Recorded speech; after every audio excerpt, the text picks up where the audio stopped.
Hey, what's going on? Thank you for listening to this episode of the Billy Newman Photo Podcast. My name is Billy Newman. I'm here with Marina Hansen in the studio today. How you doing, Marina? Hey, I'm doing well. Thanks so much for doing another podcast with me. It's a Monday night. It's late in November. The weather's starting to turn a little bit. I'm watching my watch as like the barometer goes up and down now.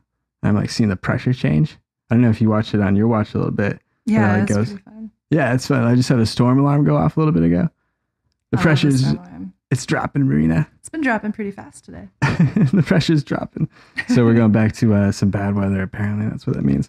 But we're working on some photo projects too, and probably going to talk about those a little bit on this podcast today. Some of them have been pretty fun. I've been kind of enjoying some of the different editing stuff that I've been doing, like not using Lightroom for everything or doing some of the raw processing outside of that and some other stuff. And I don't know, just kind of some different opportunities and stuff there. But otherwise, it's like kind of been like organizing and like recataloging some stuff. Yeah. Trying to sort out the hard drives and stuff. I'm trying to get ready for 2018 and some data management stuff that maybe we can talk about some other time, of like how to use hard drives, how many you need, how many backups you need, how to like re-archive stuff, and probably just talk about it, like the trouble, like, because we're not experts, but just the trouble that we have of trying to sort out the hard drives that we have. And like where the data is. Do we have duplicates of it? Like I think you were talking about that today, of the duplicates that you have in files in the archive. Yeah, I've been putting together. I'm also trying to get in shape for 2018 and all my photo work for that year. So I've been putting together an archive of all my stuff. And yeah, I'm at that point where I really just have to weed out all the duplicates that I have of so many things. Yeah.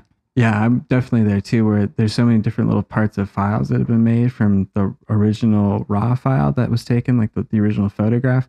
There's so many derivatives of that have come out of it over time, especially if it was a photo that I liked, that I ranked highly, and that I'd already exported. There's already copies of that as a JPEG or some other like smaller web-sized thumbnail of it. Yeah, I have a lot of different sizes. Yeah, and that's one that I'm trying to get through right now. I'm going to try and go through this catalog. And I'm going to try and sort it out so that I pull like the top few thousand photos of the last decade that are the raw files that I really want to be able to work on or get access to or make new versions of or prints of or something, whatever that might be. But just to have access to kind of quickly, or, like, oh yeah, these are all the memories that I'm really after. I want those best versions of the files available to me. But a lot of the time I'm noticing that like it's really difficult to get to that given like the current archive structure that I have, where it's just all 100,000 photos that I have. Yeah, I can't really get to stuff in the way that I need to. So I'm going to try and like figure that out, where it's all the best stuff that I want to have with me right now. Everything gets archived to the cloud or to some cold storage thing, or to some old hard drive that gets shut off or something, but some place where we get like everything stored there. And then really just like the last like year or 18 months or so, and like the next 6 months or so is what I want to be able to like keep on the hard drive that I'm working on. But we should talk about more like hard drive data stuff as the year comes in a little bit closer. Yeah, I know we're planning on, or we're kind of in the process of changing around how our hard drives are set up for all our photo stuff. Yeah, we're trying to get, I think, a little bit bigger stuff, because like right now I have the 4 terabyte hard drive here. That's the one that plugs in, and that one's been great for like doing some storage stuff. But now like like the data rates, the cost comes down so much that you're able to get a really large size, large capacity hard drive for not much money. And I think the cost of that is a lot better than some of the cloud storage stuff, and just some of the efforts of trying to put something in the cloud and then trying to pay to keep it there year after year after year. I'm really looking for a lot of these things that aren't really super important or super high priority to be able to put in some kind of cold storage thing like this, like what we're talking about, where we have a backup of it on a hard drive that's kind of put aside, that we don't have to worry about too much. But kind of like what we noticed, and I think like what one of those burned out cables that's in the trash right now is a signal of is that hard drives go bad sometimes. Like that hard drive that we had, that portable one where it burned out at the USB port. Right. It was terrible. Yeah. It's broken now. Yeah. Good thing there's nothing on it. Yeah. So that, and nothing that we needed. Yeah, at least nothing that's not backed up. There was, else. Yeah, that's the thing. Nothing that there was a back. So if it would be terrible if one of these hard drives went where it was the sole house of all of the data that we have, especially like all of like the decade of photographs that we made and stuff. So I'm really trying to be conscious of trying to keep those in multiple places at the same time. So we've done an effort to put those up on the on like a cloud storage service, which has been okay. But I think it's like, oh, it's not the best version of those files. If I understand right, it's like a JPEG version. There's a few limitations around it, if I understood right, but it's okay. I don't know. We'll try and put a bunch of stuff up on the Prime Photo service, like that. Yeah, I was gonna ask which services you're using right now. Yeah, the Amazon Prime cloud services is what I'm trying to use for the photo storage, and they have like unlimited photo uploads for a lot of stuff, and we put up a lot of stuff on that. But you kind of you have to make it current. So there's all the stuff from 2016 and 2017 that wasn't really part of that, and so I need to upload all of that content up into the cloud. Oh, sure, yeah, you just have to keep adding to it. Yeah, I have to keep some of that stuff synced, and I think even still there's a lot of gaps within like 2015 and 14, and that's all just stuff that we can file ourselves, but stuff that didn't make it up originally. And so now that I have like this like new catalog, like so before I get ahead of myself, what I did this weekend is I took the hard drives. I had this 1 terabyte hard drive that I use as like my portable drive. That's like my storage and stuff, like the tank that I have with my laptop when I'm in my bag out on the road. And that has all my photos on it. And it's really just had a copy of like the whole photo archive for a long time. But what I've been wanting to do is update that for 2017, take every photograph I have, every JPEG, DNG file, any RAW file or photo file that I have on my computer, on any of my hard drives. I want to try and condense that down into one set of files that are organized in some way. And so I wanted to use Lightroom to do that, since Lightroom in its backend, when it brings in files, it'll bring in files from one hard drive and then write them into a new file architecture on another hard drive. And so I tried to take everything and I backed it up into the 4 terabyte hard drive, and then I brought everything back over and I filtered it through Lightroom so that I could get everything put into a new file architecture that matched by like month and date and year of the file date. And most of the metadata is correct. But like, Marina, like a lot of the metadata for whatever weird camera or whatever set of film that we had that was scanned by some computer that never had its clock set and still says 2002. Mm-hmm. There's all sorts of stuff that has the wrong metadata date, where it shows up like when my D3's battery died and it said it was 2007 in February again, because that was the first date that computer knew in that camera. And it just reverted to that date again. That's the worst. It was silly. Yeah. So it's misdated, but it's really fine for most cases. So I was able to bring all those photos back over. I put a new collection together. It was about 500 gigabytes or so. And then I was able to transfer that back over to the larger drive. And then the plan is to wipe the Go drive, the one that I have with me all the time, and then bring back over, like I was talking about at the beginning, like the top few thousand photos, and then everything that I'm kind of currently working on for this year and last year or so. There goes our heaters. Banging in the background. Bang, bang, bang. Sounds like hammers on a pipe. It really does every time. That is exactly what it sounds like. I never get used to it. Like when it comes into fall and those start popping. It's pretty funny. All through the winter, all through spring. Still, it gets like in the 70s, late May. Ugh. But yeah, so we're trying to do like this collection of archiving all these photos and trying to organize it and put it together. And it's been a fine process so far, but like trying to get your hard drive straightened out, especially when you're a little short on space, because you sort of wait until you start to organize your hard drive until you're running low on space. And you're like, oh man, I got to do something. I got to move these files around so I can kind of get by still. And that's what I was running into problems with too, where it was like every hard drive was starting to get full and I go, oh man, I got to get like a new hard drive. And like we were just talking about, hard drives go bad, especially these portable ones, especially these spinning disk drives. Like the MacBook I have now, that's an SSD. Those solid state systems are going to last a lot longer than the spinning disk mechanisms, because that magnetic spinning disk plate is going to mechanically fail after some number of miles of revolutions that it makes, that the motor does. But the solid state system has the advantage because there's no moving parts and it's just electricity. And so it's really conceivable that there's really no finite point that drive will fail. Like most thumb drives or something, optical media, it's kind of like thought that that's going to burn out after 20 or 30 years. You're not really even going to be able to use the disk as it's stored unless it's stored in like a good condition. But thumb drives and other like solid state media, if the ROM doesn't lose whatever data was on it, it's likely that it'd still be readable if it wasn't damaged. So it's kind of interesting, like how different Yeah, types of what's media work. lasting and what's not. Yeah, it was kind of weird.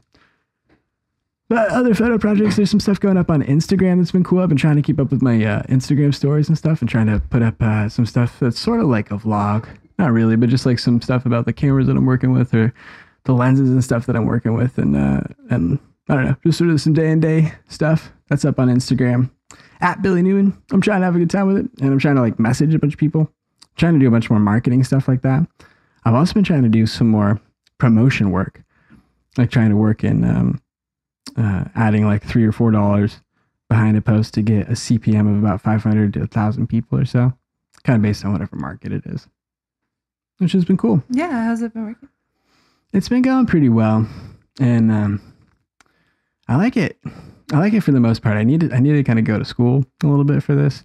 I think I need to try and spend some time on Amazon, or on YouTube, kind of going through some video stuff about how to use some of this back end stuff and how to like get more out of it. And sort of the same thing with Amazon too. Like we were talking about the Prime photo services, and there's a lot of like the AWS back end stuff that I want to try and figure out, like how to do storage of files, like we were talking about, like the photos through Prime Photos, but also like for like bigger video files or bigger projects and stuff. There's lots of stuff on Amazon that you can do to store large files when you upload it, and you just kind of pay for bandwidth or pay for storage to whatever amount you use. But I've been kind of looking at both little systems. But some of the stuff is going up on Instagram. It's a photograph of the Alvord Desert. It was one that I was working on in Luminar, and that was from a raw file that I had from the A7R when we were out in the desert, out in the Alvord back in September. And there's like a couple of photos from there that I've been trying to work on a bit more, but through this software called Luminar that I was telling you about. It's like Luminar 2018. It's this update to some software that's been around for a long time. And it's kind of, well, I don't know, a couple of years. It's a newer software, and it's definitely got like that modern Mac OS interface system. Kind of like how I was showing you some of the stuff in the new Final Cut, how there's some of those button interfaces. Yeah, it looked really similar in the layout. Yeah, there's a lot of stuff that's similar in it, and just sort of the way that it operates and hides certain features. But it was kind of interesting. It's a lot like the Lightroom system. Like in Lightroom right now, how we have the develop module. It's really a lot of the features that we'd see in the develop module, but really not the type of categorization system that we'd have in the library module of Lightroom. And that's, I think, some of the stuff that Luminar is really lacking in right now.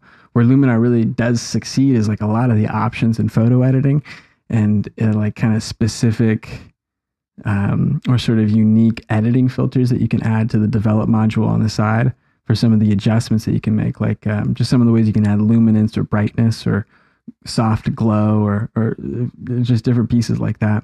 The software is kind of able to provide a lot of different ways to add adjustments and stuff to the photographs. And there's been some really interesting stuff that I've been trying to make, or like kind of coming up with different edits of some of the old photographs that we had just kind of gone through in Lightroom. That's cool. You've been checking it out. I haven't spent any time in it yet. You're doing is it like a 14-day trial? Yeah, I picked up from the website you can go and get a 14-day trial for the software. I think in the Mac App Store you don't really see an option for that, but I think you see just for sale. I think it's like $59.99 or $69.99. There's probably a sale going on for Cyber Monday or Black Friday. But it's been interesting software, and it's been cool to use. I've been curious to see what other things besides Lightroom are going to pop up. And so we see like Affinity Photo, we see Luminar, we see Pixelmator. There's Capture One, and there's a few other kind of pro options out there. A lot of them, though, outside of Capture One, a lot of them are lacking like the content management or the digital asset management side of it. Oh, right. I can't remember if it was Luminar or a different one that you had shown me, but yeah, it seemed more like Photoshop almost, where you take the file in and you process the file, but it doesn't store your set of photos that you're working on. Yeah. It doesn't seem like it was for batch editing, Or, like taking a thing, kind of like how there's a little bit of batch editing stuff, but it still seems clumsy in comparison to the tool set and workflow that you have in Lightroom. So really, it seems like you would still need Lightroom in some capacity to sort of organize some of your photographs in a way, at least like right now. Lightroom is really great for that. Yeah. Of what there is right now. For the version that I have right now, I'm still way happy with the workflow that I have for the time being. So I have no need to like upgrade to the Creative Cloud version. That's the current one that's causing problems. Yeah. So I'm happy to keep the old version of Lightroom, and then in some capacity, like upgrade some of my raw processing stuff on the outside of that to Luminar, where I get to kind of take advantage of some of the more modern processing techniques that are available in something like Luminar or something like Pixelmator or something like Affinity, like just the different preset packages, and mess around with some of the new creative stuff that's kind of new and modern for photography in 2018 as it's going to be. It's cool to be able to test that out, but it's also nice to really be able to keep Lightroom around in the background. Yeah. And just have that there to organize stuff. Like even just like what I was talking about of like this big project I had of kind of trusting it to transfer 600 gigabytes of photographs through the computer and then onto a second hard drive and then categorize those under a file name by day, date, and year. I just wouldn't really trust like software like Luminar to do that. It's not capable of anything like that. Like you were talking about, it can just take one graphic file in at a time, process it, and then save that out as a graphic file. But it's not even like that same kind of non-destructive system where you work on it for a while and then you just leave the program and it's saved. Those edits, those adjustments to the photograph are saved non-destructively to the file. It's still non-destructive editing, but you have to save it as like a project file. So like ultimately, instead of like just a single catalog where you would go through a lot of images, if you were working in Luminar more exclusively, you would have a folder of your photographs or photo projects, let's say, and you would have a photo, like a Photoshop file, but a Luminar file that was the image with the adjustments set aside to it. It's a really big file too. It's like with these like 45, 50 megabyte A7R photos, it's like a 70 megabyte file. That's huge. It's huge. Yeah. Yeah. So my poor little 100 gigabyte hard drive is choking. So it's, I don't know. It's okay. But the Luminar stuff, it's been cool to work with. I'm going to try and do some screen capture stuff with it. And with that, just kind of thinking about doing screen capture stuff, it's been making me think about screen capture stuff and trying to figure out how to do it. And I didn't really know how to do screen capture work before. And pretty quickly, I just figured out, like, from people, everywhere saying it, that you can just use QuickTime, the QuickTime player on the Mac to do that. And it works really well. Like I pulled up QuickTime and then you go like File, Start New Screen Capture. And then you click on the monitor that you want to start recording, and you can kind of set some commands around if it's going to show the mouse click or mouse capture at all. And so I was able to do that. I don't know. I was able to practice a couple times and make some screen captures. And I want to try and transition that over to some of the stuff that we were talking about, of like similar to this right now, like record audio like we're doing in the podcast, but then run a screen capture on the background while we're working in something like Luminar, while we're going through one of the photographs that we have from, some place that we were at. And then we can show some of the adjustments and some of the ways of working in Luminar and making adjustments and then saving a file out. And then we can put that up as content on YouTube or, YouTube. That's where I went. Facebook or something too. They take videos. Yeah, that's really cool that you figured out the screen capture stuff. That's awesome. That's so easy. Yeah, it will be easy for us. For at least this kind of screen capture. Yeah, I'm hoping that I can try and put some work into it and make some of the stuff, sort of basic, but kind of easy to put together. And if it's as easy as this, like of just doing the podcast and doing it in the studio and having the audio and stuff running, it should be a good way to put together some good image editing pieces for something like Luminar. I was scanning around on YouTube, and there's really a pretty limited amount of good introductory videos for some of this stuff. There's some that the company itself has put out, and those are pretty good, but some of the stuff on the outside of it, just the photography and the advice and the direction of editing and stuff around Luminar or around Affinity, some of the training tutorial videos I saw around it they're kind of goofy, and you don't really see like what's going on, or you just kind of end up with some kind of crazy image. And it's just sort of some kind of quick. Sure, not how to do real editing, but just if you crank this tool, this is the part that it's affecting. That's what it seemed like they ended up showing. I understand the idea that like when you're screen capturing and trying to figure out how to make something artistic, it doesn't really go together so well. So you kind of have to do it like Martha Stewart a little bit and have the two ovens going at the same time. So as soon as you put the pie in the oven to bake, then you pull out the pie that's already cooked, right? Like so you have to have a couple pieces already done in advance. But yeah, it was kind of funny watching some of this stuff as it just doesn't seem like it's really developed yet. So yeah, I want to try and put together some of the stuff around our cool photos, our outdoor photos. Yeah, I think that's cool to get into. Do some landscape tutorials or something. If I can figure out how to edit, it might be just good practice for me to learn how to edit some photographs. I don't really edit enough. I don't do enough retouching, to like really practice my skill to like hone the craft of retouching.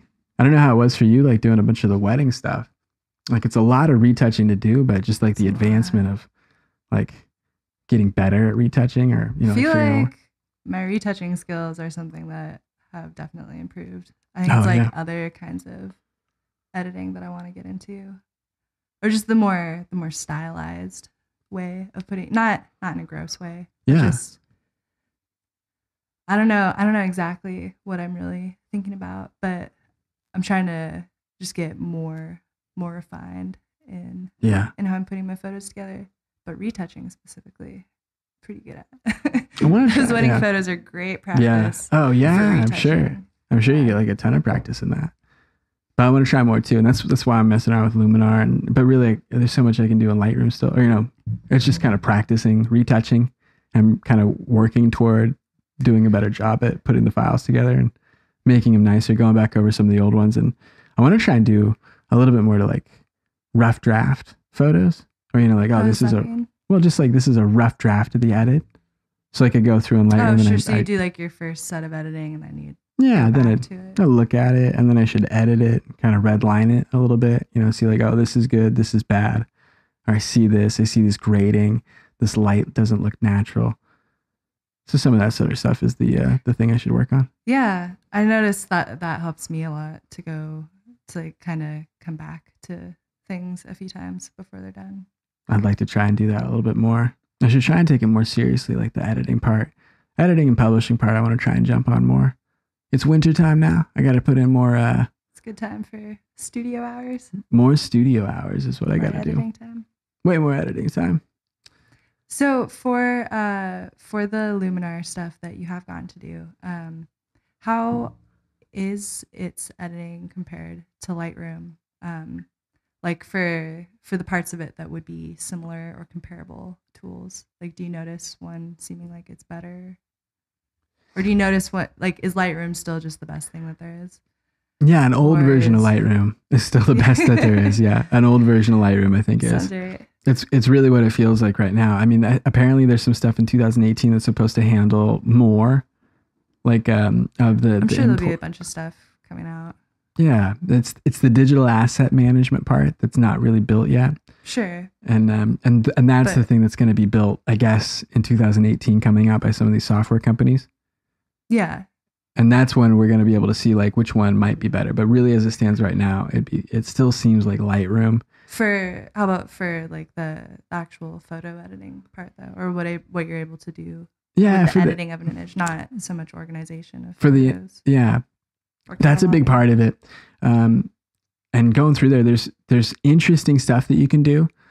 I know it's a new tool to learn also, so there's probably an amount of just getting used to it. There's that part too. When in 1992, 93, when Photoshop first came out, you see like see the art from that, the photography art from then, and it was just like these insane rasterized images that didn't make any sense.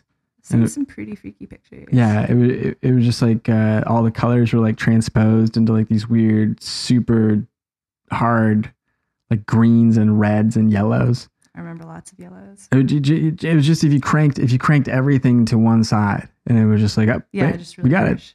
Look at that. But it was just because they didn't know what to do with it yet, so they did the most with it. Sure, yeah. And it was bad. And then like since then they like pulled back a lot, and so now like it looks like real life, or they're building something digital to look real. You know, it's like the artistic part of it's back, where you're just using the same thing to try and lay in the same type of artistic principles that you would anywhere else. So part of that is to say, in the same way as we're coming into these new tools and people are learning these new tools, like HDR was back in 2007, it's like too hard sometimes. So similarly with some of this stuff, it's a little bit too hard on the editing side. And I noticed that with Lightroom for years, like, you know, when Lightroom came out and with my own photos, when I'd edit them, there's just like, there's just too much, there's just a little too much pressure, like a little too much gain or something on the signal. Like it was just about to break up. That's what it felt like sometimes. So I don't know, that's just sort of like the immaturity of the photographer, myself in this case, and kind of how to understand how to use the tools. But as it goes, the final answer of it is that any of these tools can really result in the same outcome of great work. You know, like what you would know too. It's like, it's just the artistic side of learning how to use some of these really basic tools to make more simple and refined adjustments to some spots that make the image a little bit more powerful. Like trying to do basic stuff like crop or color correction, or like a little bit of tone curve stuff, you know, like make it brighter, make it a little bit more contrasty. That's about all you can really do. I think there's different layers and there's different heavy amounts of presets and hue grading, like whatever that stuff is of the forest photos with no green. There's that, I guess, that you can add. But I really think that like a lot of it should be pretty slight adjustments that are there to try and like add to the photo in some way. And I think that those you can do in any of these softwares. You know, in any control panel of adjustments on the side, you can export to anything that like would work pretty well. But in the same way, it's just like a new flavor of a thing to do, or it's a new workflow that kind of breaks up some of the old crusty habits that I've had in the past. Yeah.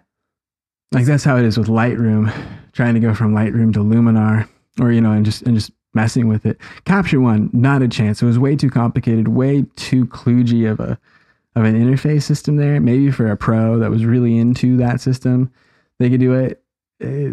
I'm not required to. I'm not tied down to it at all. So it just seemed like this would be a waste of time ultimately for me to like really put a ton of pressure into, if it's really not a more productive tool for me to get something done. Yeah. You follow what I mean? Like, yeah, it's like, this just seems like hard and complicated. Yeah, not necessary. Yeah. To get into. Yeah. Well, it's a little bit. I don't have a Capture One, or I don't have the Phase One medium format camera. You know. Yeah. If I got some insane camera dropped off, I guess I'd try and mess with that software more. You know, because it's like proprietary to it. But outside of that, you know, no, I don't need it. And I didn't buy the pro software either, so. I guess, you know, the decision was made for me. As it goes though, with using like Lightroom and Luminar, I don't know, the editing stuff, it works really well. I've been digging the Luminar stuff because it's a little bit of a way to break up some of the editing choices that I was making in Final Cut, or in Lightroom continually. And so changing that part up has been a good way to do stuff. Like I like the photograph that I put together, the Alvord Desert over here, from one of the raw files that we shot out in the Alvord with the A7R. And it was like, you know, during sunset, and I was able to kind of pull in some of the warmth. The original photo was kind of gray. You remember the day out there. The Alvord was a little bit gray. It was a little low on color and low on warmth and stuff. Right. I was able to pull a lot of that back into to the raw file, you know, to the image when I was editing it. And I just like the way that some of it came out. So I really like how that one came out. The colors look really nice and natural. Yeah. Yeah. It looks like it's well put together. Yeah. As photo editing software goes, it did fine. It works nicely. It comes together, you know, pretty well. So I was happy with that. But yeah, some of the batch editing stuff, it's got a long way to go. Some of the resizing stuff, it did fine. Or, you know, like just setting up kind of the export file, the export system of what you can do to the file on the way out.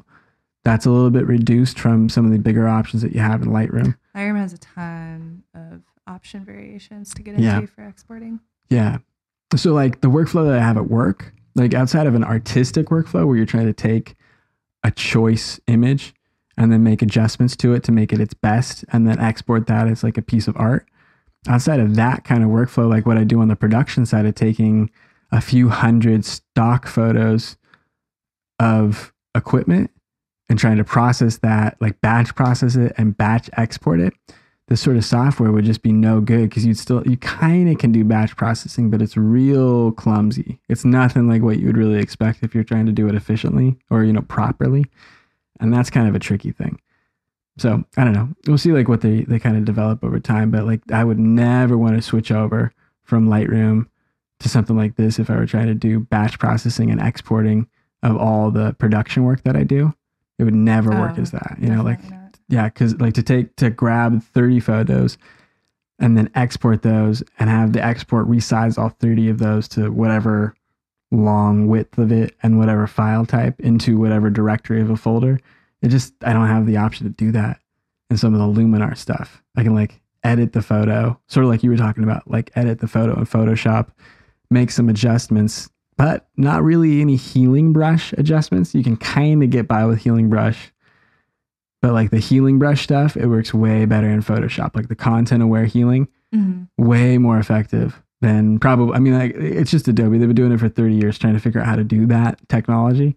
And they're way better than probably anybody at the algorithm that does the cloning tool stuff.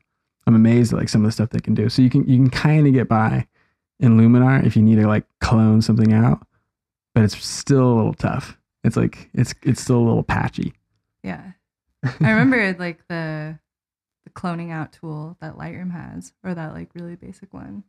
Like really just started to get good not that long ago. Exactly. Yeah.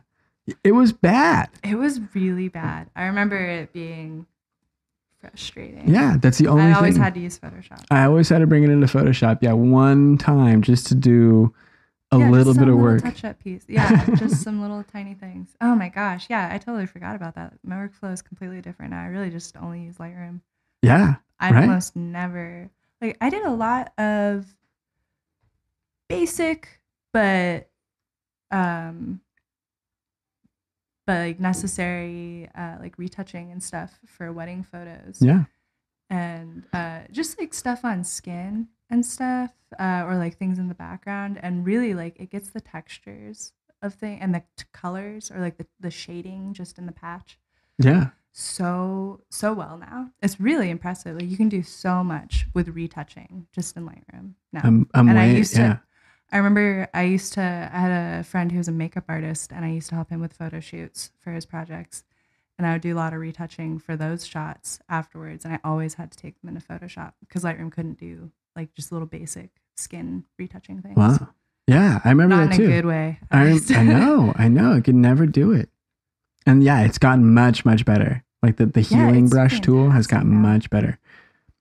So I'm sure it's probably better even still in like the more advanced versions than the few years old version of Lightroom that we're running right now. And I hear that there's other tools. Like I hear Pixelmator is really quite good for the healing system like that. And I hear, what was the other one? I don't know. I think it might be Pixelmator, but I hear or maybe it's Affinity, but one of those softwares is the one to use for like your 3D images.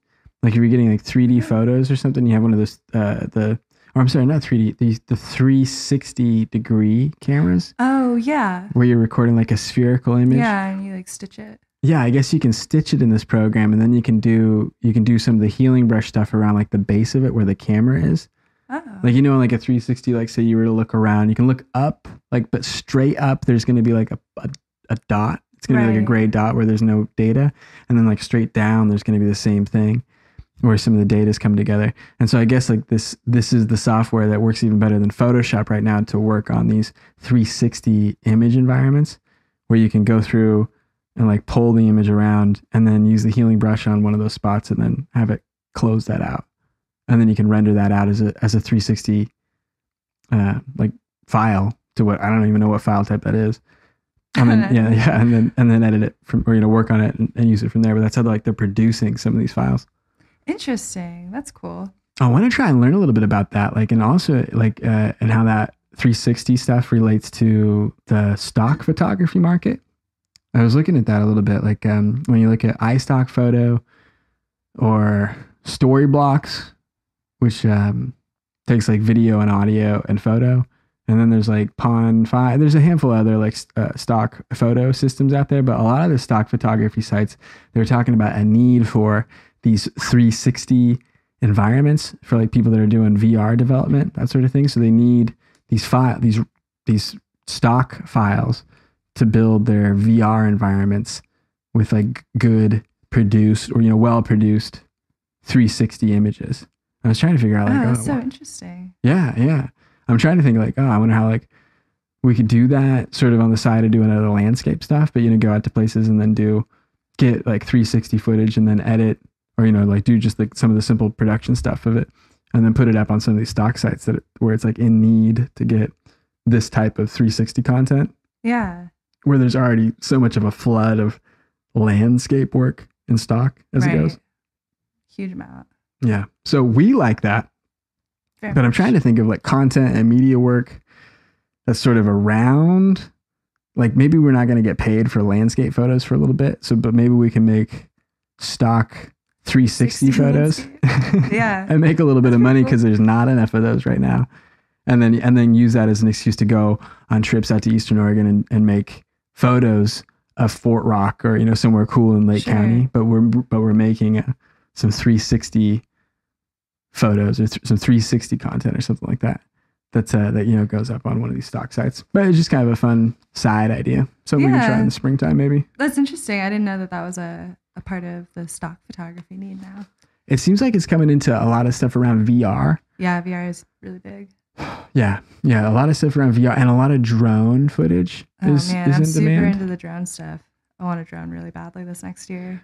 We should try and get an inexpensive drone. We should try and take it to some spots to get some good basic stock footage of some good stuff outside. Yeah, like the places that we go, all that stuff would be great to get 360 and like aerial drone stuff. But like that's what I was thinking is like, man, I bet we could run a business really if we just try to book ourselves to do like even just stock trips to do like footage. 360 and aerial drone footage that goes up onto stock sites as we like populated it in like a pretty significant effort to produce. But like one of the trips we made or something like that. Yeah. If we did that 2 or 3 days a week wherever we were going, and like we took off to somewhere and worked out of a hotel for a couple of days and made some aerial shots and some 360 shots sort of a thing, and then edited them and put them up from whatever area. We'd probably be like some of the first people to make 360 and aerial content of a lot of these outdoor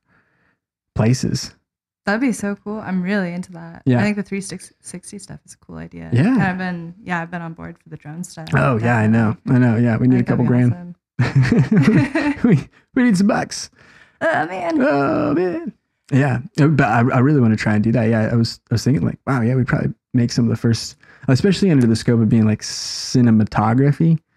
Like there's probably a handful of things that are going up, but it's probably not as much like shot or like a photography level work. And I think that we could probably excel in that pretty quickly if we were jumping in there. But first, we should get our toes wet, and this winter we should try and put up like a portfolio of at least 100 of our images and try and go through and like learn about it, like put up the photos into a stock library, try and tag them and title them and get them like in there, get our account going, get it figured out, get familiar with how their system works. Yeah, and then see like, oh yeah, okay, this is the sort of stuff that we're seeing in 360 video right now.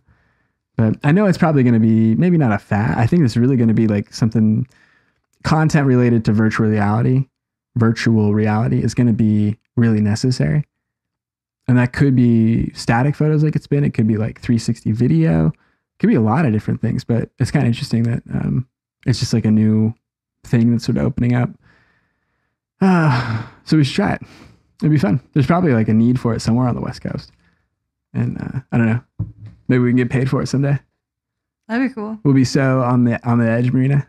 That's what we got to do. We got to be on the cutting edge. Cutting edge of VR. Ooh. Stock photography. I'm in. It sounds cool. We can put it on our resume, Marina, that we're VR content developers. Yeah. Ooh. Sounds great. Yeah, it's a good, hey, it's going to be real, Marina. It's all right. The yokels around here, they don't know, but we know. Oh my gosh, I know. We know, Marina. We got to stay ahead. We got to stay ahead. We got to do it.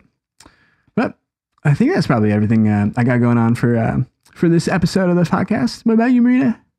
I think that wraps it up pretty well. I think it'll be cool. Thanks a lot for doing a bit of a longer one in the studio again. I think we're going to try a handful more of these, but yeah, I appreciate you talking about some of the little deals we got going on.